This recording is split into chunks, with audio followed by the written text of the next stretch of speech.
So great question to actually end off the session. I don't actually like thinking about AI.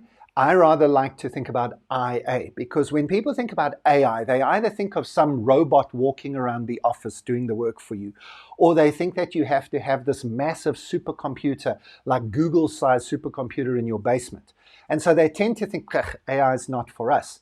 I like to think of IA, intelligent assistance, instead of artificial intelligence, because I think that's what the next 10 years is about. Us developing ways of bringing intelligent assistance into our workplace. And when you think of it that way, it's not so scary. Why are people scared of AI? Because they are scared that their job will be replaced.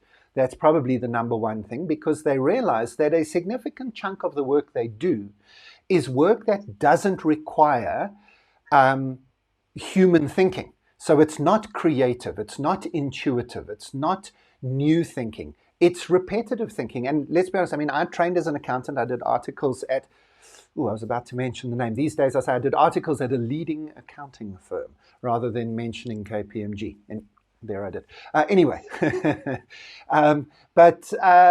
you know, I think a hang of a lot of the work that we do in the financial space, from auditing to bookkeeping, and I know that's not quite what the CFO's day-to-day job is, but a lot of what happens in your department is stuff that's going to be better done by a machine. So people are not wrong to think that their jobs might disappear, but you are wrong to think that everything you do can be done by a machine.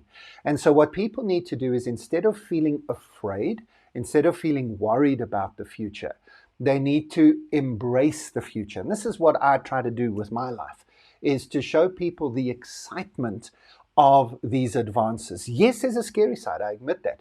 But the excitement is that the machines can do all the rubbish work. The machines can do all the crunching of numbers and auditing and stuff that nobody really likes to do, or the bits of the auditing that nobody really likes to do. And then we need to say, okay, so what's left for us? What's left in creativity, engagement, connection, empathy, intuition? And if you begin to think that way, I think you begin to discover the CFO of the future that I've been talking about. So, lovely question for us to end on this morning.